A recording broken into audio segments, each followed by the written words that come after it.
5, 6, 7. It's a message. Oh, it's a message. Oh, it's a message. Oh, it's a message. Oh, we invite you to join us as we have a therapeutic conversation for queer women of color when they find that the life script is not enough. I mean, it's going to be every other week. We're going to bring our real, authentic take on life, liberty, and finding happiness. I mean, it's a message, but it's okay. And if you vibe, we tribe.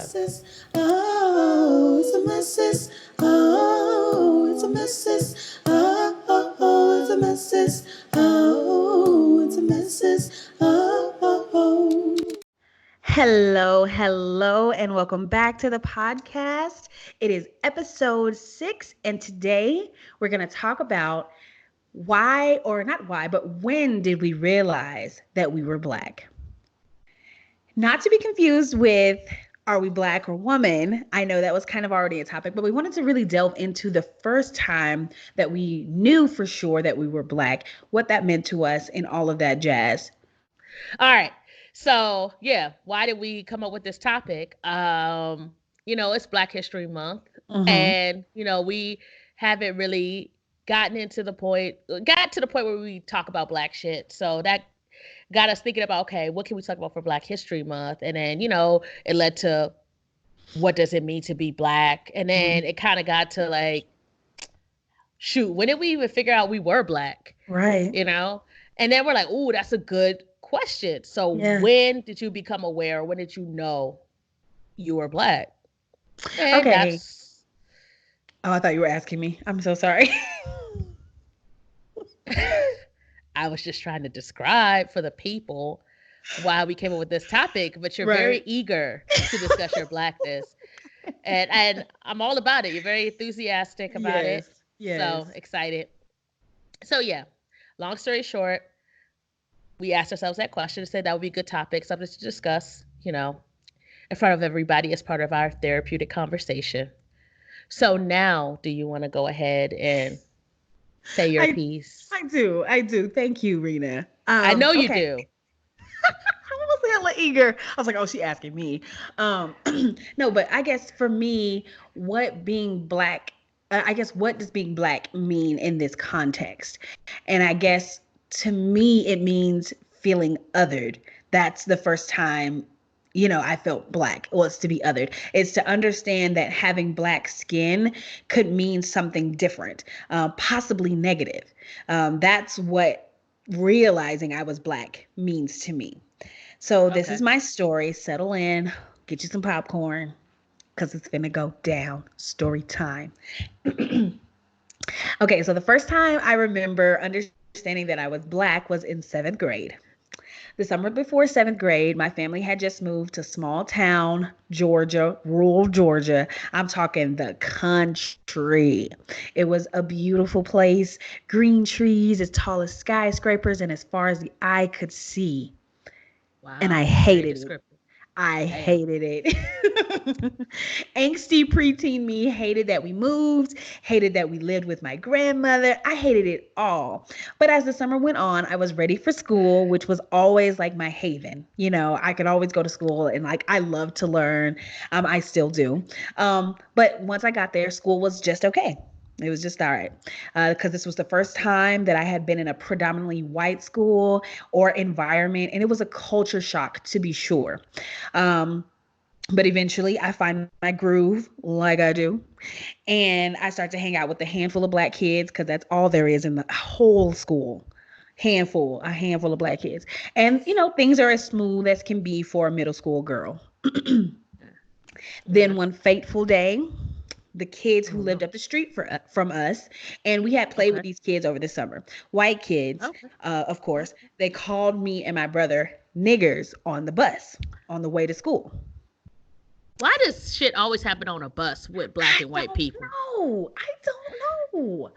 It goes down on a bus. Always. It was shocking. Of course, yes, it was definitely shocking. But what happened after was what solidified the otherness for me. That's what showed me that being Black was othered, So we, both my brother and I, we went to the office to have this situation handled because surely they couldn't get away with this, right? wrong. The assistant principal or the counselor, I can't remember which one, but they came in and sat us all down. They brought in a dictionary to show us the actual definition of the word, and to show us maybe it wasn't as harmful as we thought. It only meant ignorant person. And those kids did not get suspended or ISS, which is in school suspension, or even a write up. And for me, that solidified that my blackness wasn't worth making safe, that this white authority figure couldn't care less about how that made me and my brother feel. And that's when I realized being black could be viewed as negative, or as even not worthy of concern, you know. And there were so many more instances like that once we had moved to Georgia. And it just continued to solidify in me that this was okay, something else. This wasn't just black. This wasn't just my skin color. It meant something else, you know. And that was the first time for me that I felt black. What about you? Do you have a moment that you knew you were black, or what was it? How do you answer this question? Okay, so kind of, I think this question and just trying to figure out how to define it kind of threw me. Mhm. So I just went like real basic with it. Like I just broke it down into like little small pieces so I Okay. could kind of like digest it and work with it. So to me, to know, it's like an awareness. Okay. So then I'm like, okay, when did I become aware Mhm. of my blackness? Um, so I would say, like, I feel like as soon as I became aware of like my existence as a human being, and Mhm. it could have memories and things that I could recall on, I feel like I knew that my existence included blackness. Okay. Um, so I guess that's me defining in like the most basic of terms, Yes. knowing that I'm black. It's like I've known for as long as I could know things. Okay. Like, I knew that there were white people, and Okay. then I knew that there were other people, and then I knew there were black people, and Uh-huh. I knew I was amongst black people. Okay. And I don't put it past, like, when you're young, you're very observant and you Yeah. absorb a lot of information, whether you can really make heads or tails of it or not. Yeah. So you hear things, in your community. And I grew up when I was younger in a pretty much primarily black community. Like, Right. my elementary school up until fourth grade, all black. It was like Yeah. two white kids. Yeah. Um, my whole family's black. Mhm. The community, because I grew up in DC. Yeah. So, chocolate Very city. black. Right. Right. So like I think I knew it. Like, but and you're coming from a different perspective that I don't even think I considered, which is like, when did I know that black meant like other? I think that came later Okay. for me. But I think I Yeah. always knew I was black, and like going to, schools in DC, you get black history. So Mhm. you get that understanding of, the triumph, the struggle, and that I feel like I'm getting into like the whole next part. So yeah, let me just stop there. Like, I think I've known as long as I could know things. Okay, so you knew you were black. Like that was there was no instance. You knew you were black because you saw your Yeah. pigment and you knew that that matched other black people. But like Right. but okay. Okay, I guess I knew I was black in that sense too, because I also, had a predominantly black um social circle. Like my the friends of our family, like all these things were mostly black. So yeah, I recognize that, yeah, we match, but I don't know that I knew that blackness was a thing. You know what I'm saying? Does that make sense? And Right. did No, that I get you. ever and did that ever happen for you, to where then you knew blackness was a thing? Or was it always kind of an awareness for you?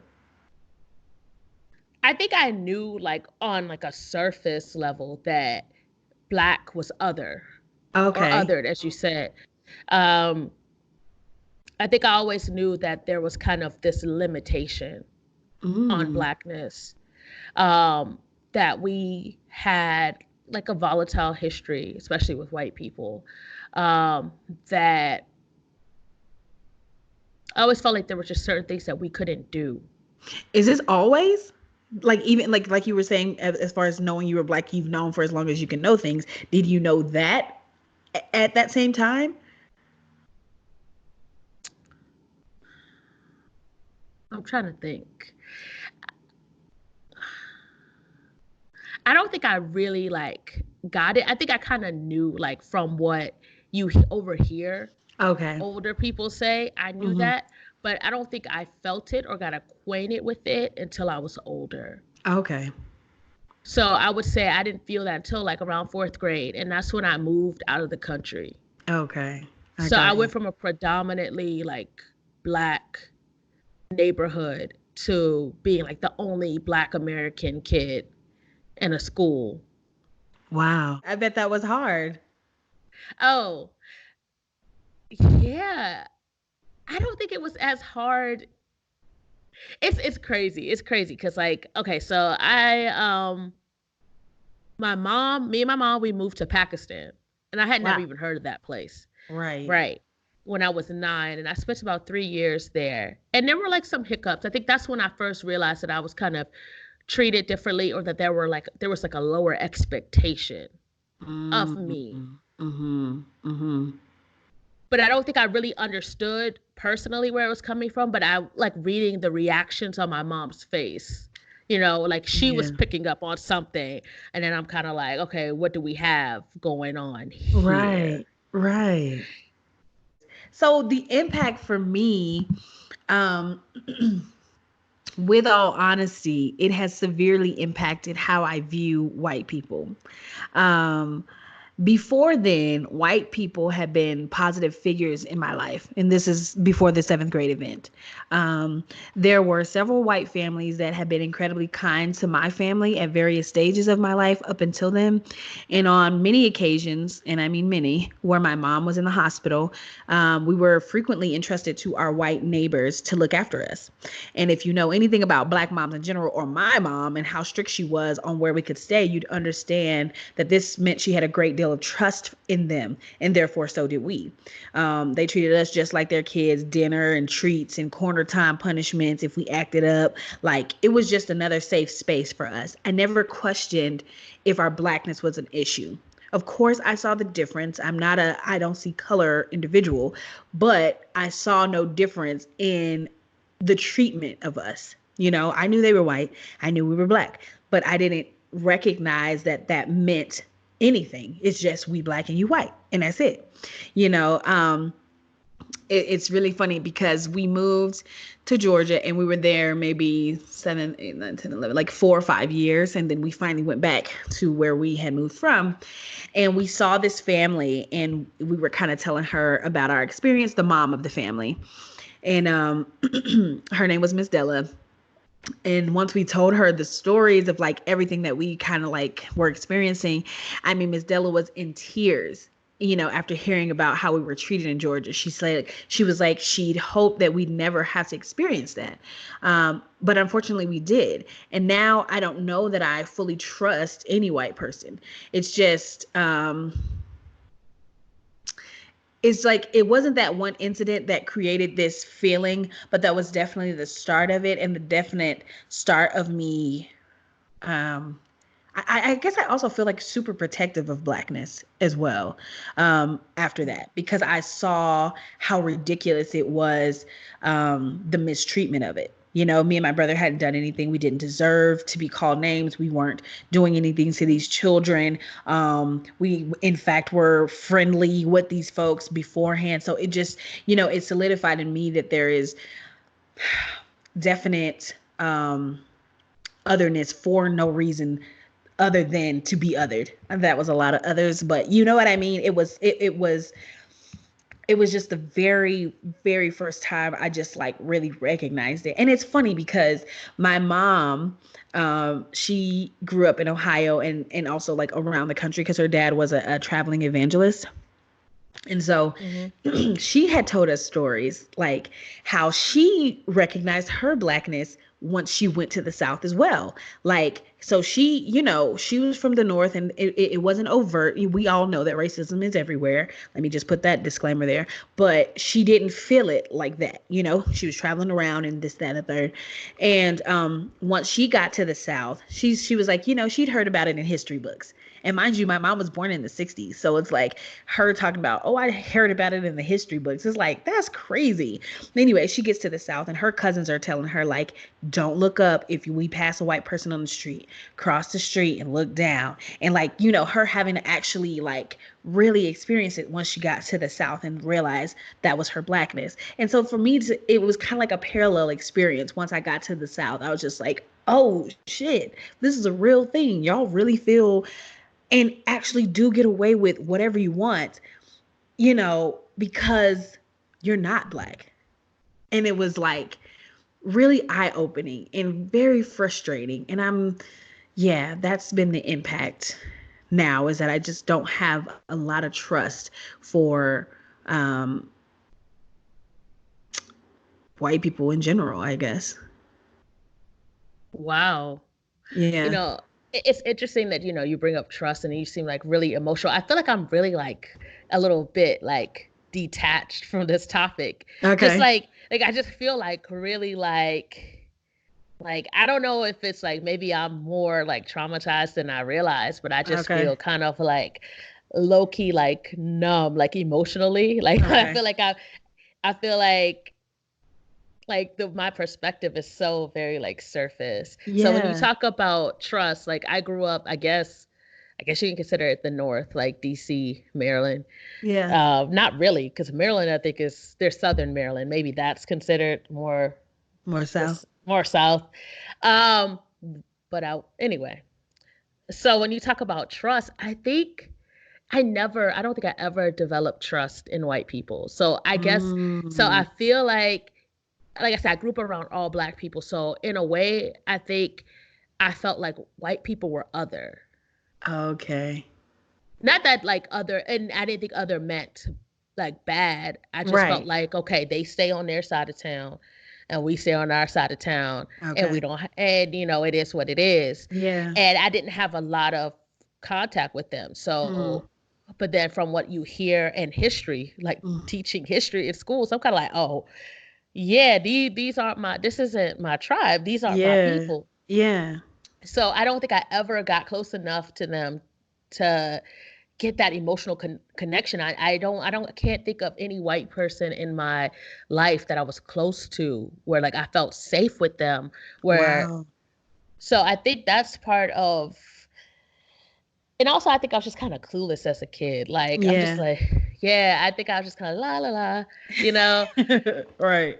Like I'm Black and like, yeah, I'm Black, but I don't think I really gave a lot of thought to what that meant, you Yeah. know. And then you hear things, you pick things up, but then you're like, I'll just keep on moving. Like, Yeah. Yeah. so it's like I know, but maybe I don't like it hasn't like downloaded to where I can like feel it, like Yeah. feel the difference. Like intellectually, I know there's a difference. Right. So it's just interesting to hear your perspective because Yeah. I mean, because I was always like a fighter. And not necessarily in a sense of like with fists, not fisticuffs necessarily. I mean, although, that was a part of my life as well. But I just meant yeah. like I was always like hyper observant of things. And I'm just like, what? Like even with my mom, if she made a difference with us kids, I'm like, Becky, you making a difference, and I don't like that. Like, you know what I'm saying? Like, nah, that's not right. And she'd be like, you right, that's not right. Or what? You know what I'm saying? She tried to be as fair as possible. And so to go, I think that was a thing too, to go into the world and see that not everybody does that or not everybody feels that. I think that was just like the most shocking thing for me. See, like I don't think I ever was able to compare Okay. until I got a little older. Yeah. And even then, it wasn't like white people. Hmm. It was like East Asian people, Pakistani, Indian I people. got you. I got you. So you have And a whole then it, different experience. I do. I'm like a third culture kid where like, I'm American who grew up during like an influential time in my childhood outside of the US. Right. So I think I think I have like a different experience. So I'm gonna just go into Yep. my Your impact impacts. piece. Okay. Okay. And it could be my dismissiveness or it could be the cause of my dismissiveness that I Hmm. mentioned in the Black or Woman episode Right. 4. Right. So, I told you I grew up overseas. So from age like 9 to 14, I was outside of the US. And I'm just Wow. gonna just use my degree a little bit here, get my money's Okay. worth. Stun on them. So Erickson, he, did whatever experiments he did. Was he the one who did it on his own children? It doesn't matter.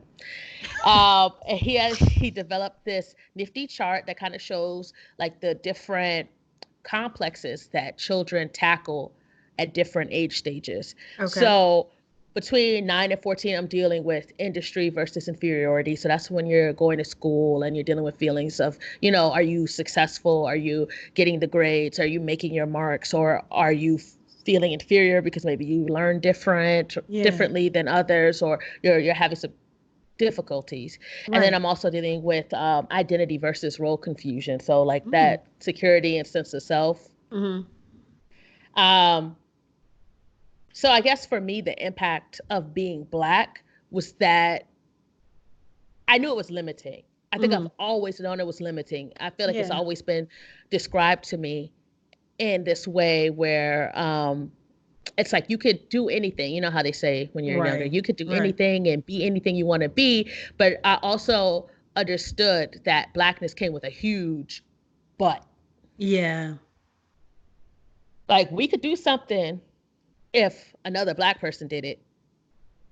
Uh, and then, but if you didn't see a Black person do it, then we not doing that. That's how I Right. felt. Okay. you know and I have like an issue with like being bound by things and Yeah. control. I think, especially when this is something that's out of my control. Being Black, I didn't choose this. Well, some may say spiritually I chose this, but that's another topic Right. entirely. I feel like I'm rambling. um and this could also be like my family dynamic. Okay. I felt like I was my Blackness impacted or influenced the way I was raised, the way Okay. I was guided in life. So I felt like I was taught to survive, not really thrive. Mm. Living life to the fullest never seemed realistic. Damn. It's like, I felt like the Black people around me and what I knew of Blackness was that we had a lot of pride in overcoming things and being strong, but not like a lot of pride in just existing. Like Blackness just felt like something you just had to hurry up and just do what you got to do to get it done. Okay. Um, so, so like I said, growing up in DC, I didn't see a lot of white people. Um, I just knew that, the history books, like we were beefing, and it's kind of like I think I was raised to kind of have this mentality of just stay away from Yeah. them and you'll be Yeah. fine. Yeah. Um, so I never saw them come around. Like my mom may have had like a white coworker or two that, Hmm. she saw at the office. And then when I went to the office with her, she was like, oh, this is so and so and so. So I'm like, okay, two white ladies. That's it. You Right. know. And then you also see how they interact too. It's like my mom, she seemed a little bit more professional and like strictly co-worker colleague relationship, and Right. then she'll get Right. to her Black co-worker, she'll be like, hey girl, and like kind of come Right. alive. So you Right. pick up on shit like that. You do. Um so I just knew that it was easier for like white people to accomplish things, and that it would be harder for me to accomplish things because of Blackness. So I think that made me play small in life. And I Oh, think that was like a damn. huge impact. That's real I feel like, shit.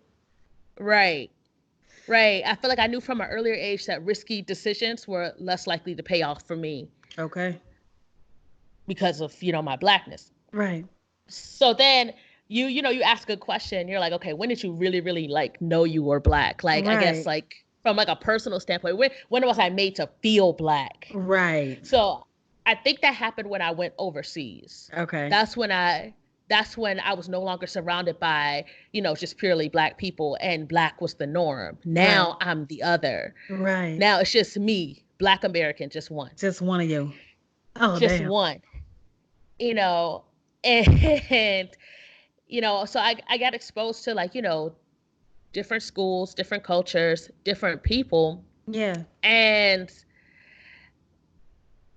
one thing I noticed is that now that even though my education is different, my peers are different, and that and there are different expectations now that I'm like in a better school, and Yeah. I'm going to school with like, the that country's government leaders, children, so it's like, a little higher caliber than, I hate to say it, than, your old public school in Right. DC.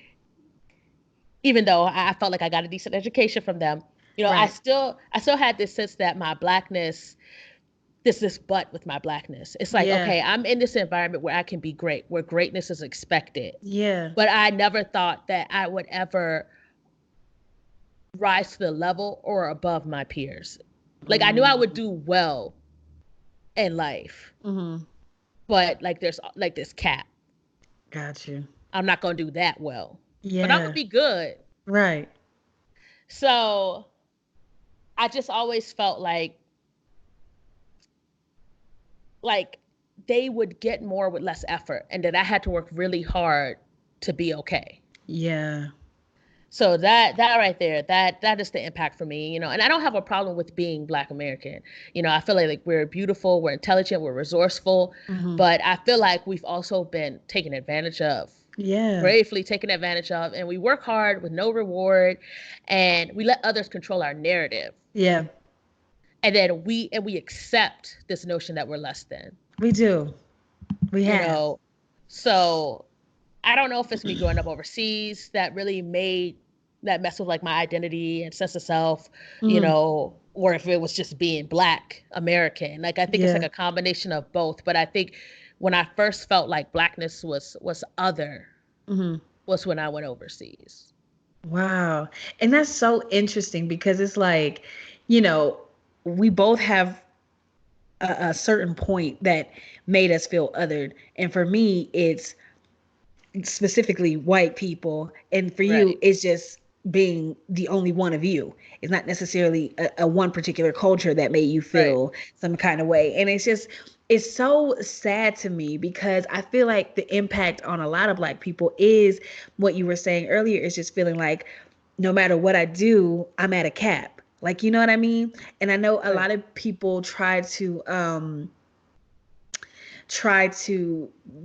degrade or down talk Black people and the efforts that we've put into making it far in life. But when you Hmm. feel as if no matter how hard you work, you can go to Harvard, you can do all these things that are like the pinnacle of success, you're still going to be talked down to. You can still not garner the respect that you would garner if you were, something else in the same position. And I take for instance when Barack Obama was talking I think it was a State of the Union. I can't remember exactly what it was. And one of the senators just called out liar in the middle of his speech. Like that would never happen. We have the worst president in any history books ever, and nobody calls this man a liar, even though he is a liar. You know what I mean? And it's It's a like you fact. still, it's a fact. Like, no matter, this man went to Harvard, this man didn't cheat on his wife, this man, the pinnacle of what we consider to be a successful person. Like, we're not even gonna put Black or anything on it. We're just gonna say the pinnacle of being successful in your life and in your marriage, in your career, in your education. He has reached those things, and to still be put down as if he hasn't reached those things. I feel like that is the impact on a lot of Black Americans, is just to feel like, what the fuck is the point? You know? Right. If it's gonna be a cap anyway, like what the fuck is the point? Like, and I feel like it's so unfortunate because I feel like sometimes we lessen ourselves, kind of like you were saying earlier. I feel like we do that to ourselves because we literally Hmm. can do anything. We really can. Yeah. Will it be harder? Of course. Will we have to maybe break the barriers? Possibly. Will we maybe the only one? For a little while, maybe. But everything is possible. And I think when we get back to that understanding of ourselves as Black people, then we get to a place where we can like actually address it. You know what I'm saying? And I guess Hmm. that brings me to like, how do I cope with, my Yeah. first my first encounter with my Blackness. And I guess this is a tough one. Like I'm still really trying to figure this out. And I I still don't fully trust white people. And this is another story that I'm just going to throw in here real quick because we got time today. um Okay. so this is just a part of like why I'm still trying to figure out how to cope with this. When I moved to Georgia, my grandmother worked for this white family. She would babysit the kids and she would help like tidy up their house. She was like a all around helper for this white family. And they were kind as far as I saw. You know what I mean? Um, so far, so much in fact that they bought my grandmother a new car because her car started being raggedy. That wasn't even like a part of her payment. That was just what they did. And so sometimes I would go babysit when my grandmother couldn't, just to get some extra money, or I would help her clean up around the house and she would give me a little extra. Like it was dope. I thought it was awesome. Fast forward to me going to college, and she's like asking my grandmother, the mother of this family, asked my grandma, well, how is she paying for college? Oh, that's so, it's like, first of all, mind your business, huh? Second of all, why is this such a big issue as far as why or how I'm going to college? That was my first inkling into like maybe they don't feel about us what we feel about them, and it wasn't like a huge deal, but it was just like family friends, family friends, you're just encouraging. You're like, oh, this is great. And, this is what is expected of you because I was a good fucking student. So it made sense that I would be going to college. You know what I mean? But okay, so there's that. I get to college, and I think it's like my second year. I see this advertisement for babysitting, and it's gonna be like $500 or something for spring break. And I'm like, I'm not doing shit for spring break. I'm about to make me $500. College student $500. I was geeked. I was like, oh shit. So it was another white family, and she actually was from Oklahoma, which is where I grew up. Part of this, my young childhood. So it was like really cool. So I give her my references. One, of course, being the family friend because I've babysat for her, while I was a youth and all this and that. So fast forward to me getting the job and talking to this other white lady, and this other white lady was so sad and concerned because when she started talking to the family friend, the person who's known me for so long, this white lady is going in about like, oh my gosh, we were just so proud that she went to college and da da da da, and just going on and on like I'm just this. I don't know. It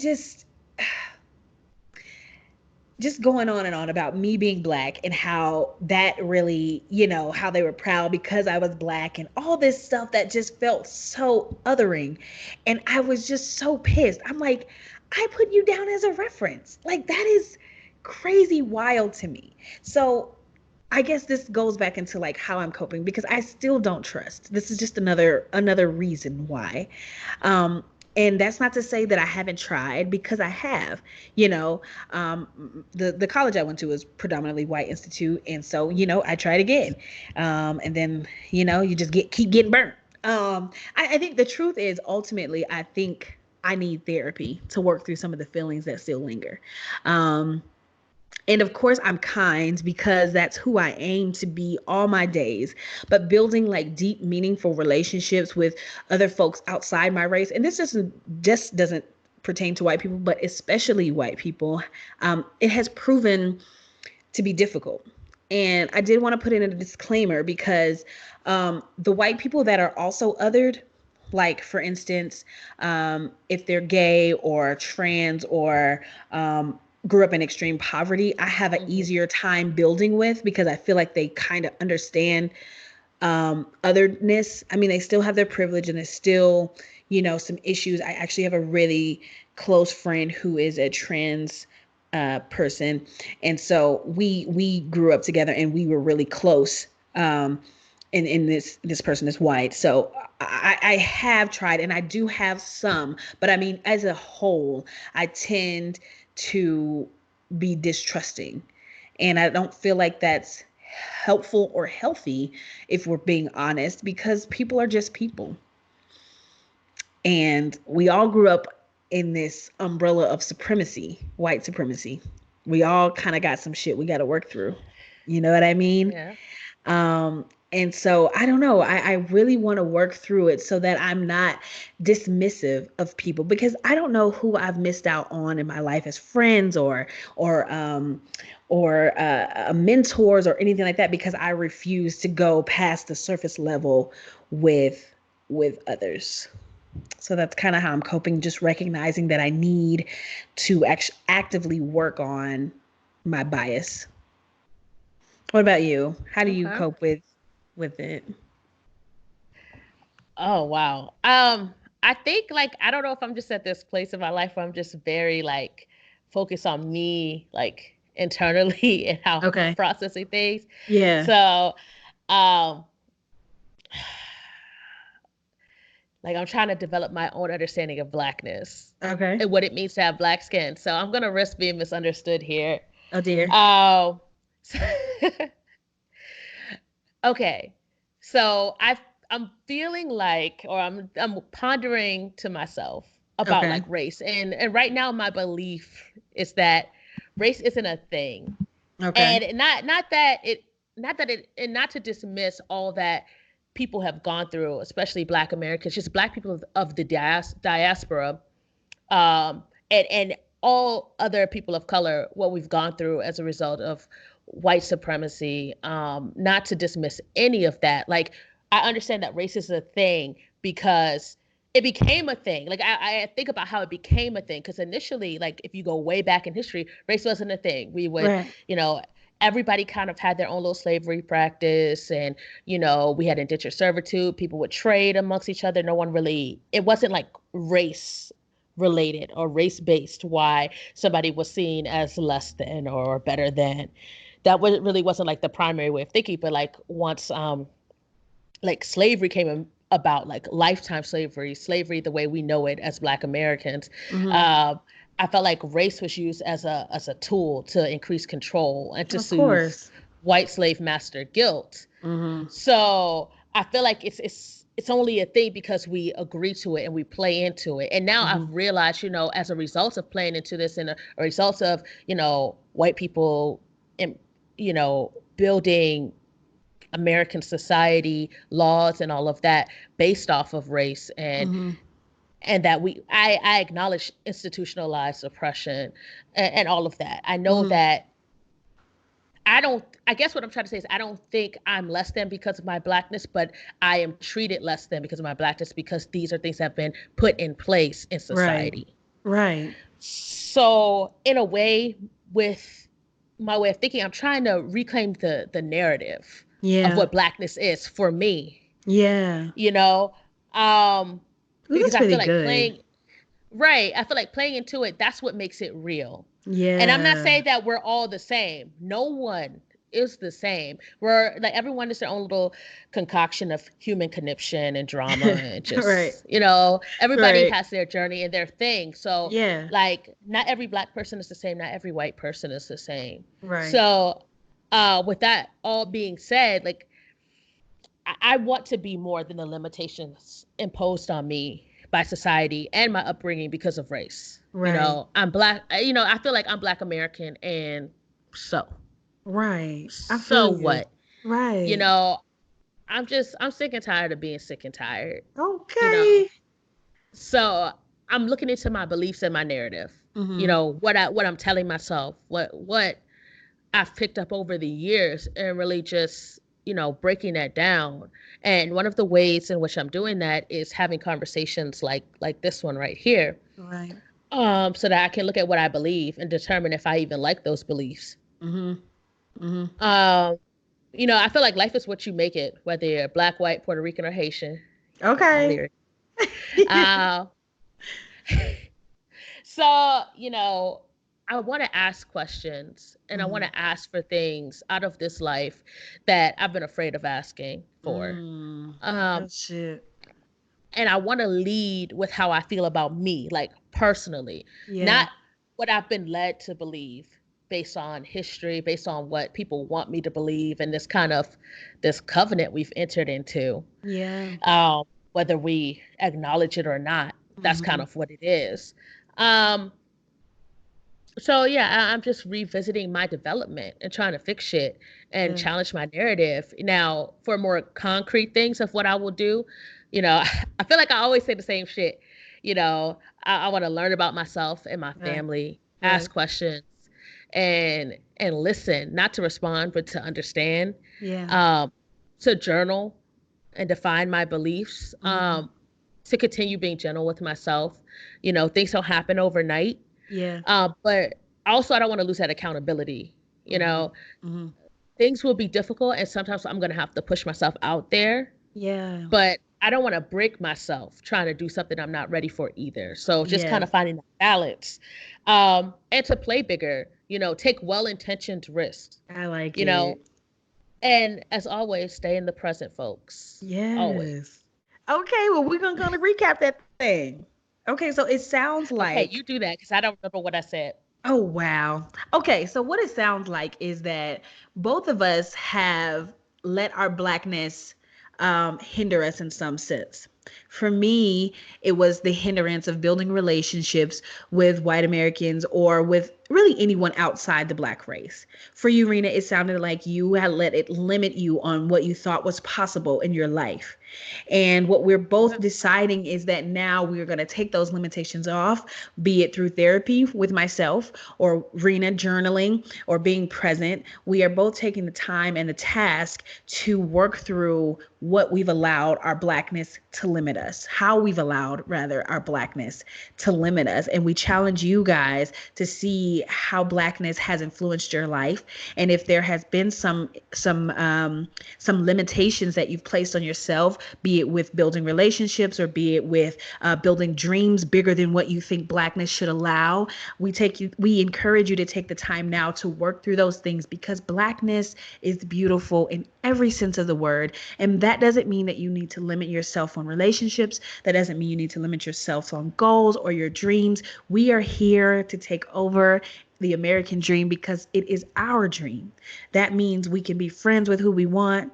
We can take on any challenge we want. We can travel wherever we want. We can do absolutely everything and anything that we set our minds to. And that's going to be how we go through this life, not limiting ourselves. Yes. And I don't I mean, yes, American dream, yes, but not really at all. Yeah, I mean, the American dream, yeah, but for me, I just want it to be my dream. You Yeah, know, I don't want anybody to expect me to have to share their same dream, and I don't expect anyone else to share mine. I feel You it. know, I just want it to be what I want and to feel free enough to go after it. And I guess that's the American dream piece, Yeah, the freedom, right? yeah, So that's really what it so is. with that, I can vibe on that. Yeah, for sure. So now it looks like we're kind of winding ourselves down to the end of the episode. And you guys know this is my favorite part of the episode. This is our meditation piece. We are going to just relax our minds. We're going to get in a space to set intentions, and we're going to go out there and live present every single day. So, what we're going to do is start off with a little breathing that helps relax the mind and bring you to this space where you can set your intentions. So, take a deep breath with me.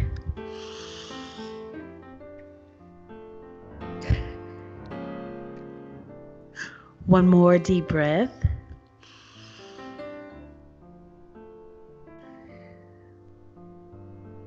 And take one more deep breath.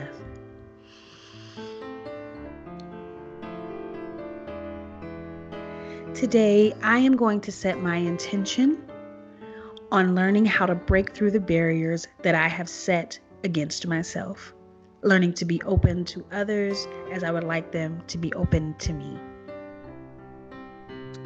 Wow, that was really articulate. Like you already had that planned.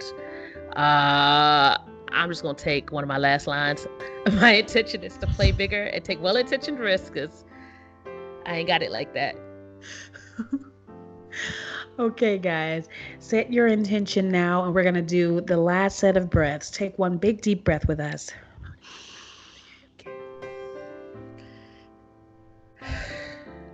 Take a second deep breath.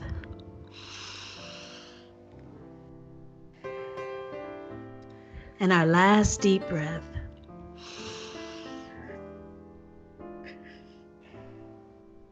Now your intentions have been set for the day. Go out there and flourish, sis. Today doesn't have to be a mess. But it's okay if it is. Shawlees, y'all. Thank y'all so much for tuning in again. We are so grateful for your continued support. You can definitely find us on all of our social media at It's a Mess Sis. That's on Gmail. That is Twitter and Facebook. And that's going to be It's a Mess Sis podcast at Gmail, or I'm sorry, at Instagram. Oh, at Instagram. Oh, I fixed it. I Jesus see. Christ. Sorry, my bad.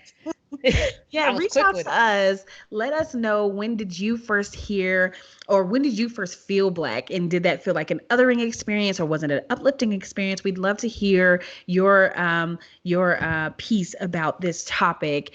And so now we're gonna holla at y'all later. Catch you on the flip side. Indeed. Bye, y'all. It's a mess. Hey, that's all I can do. It's I a can't sing. mess.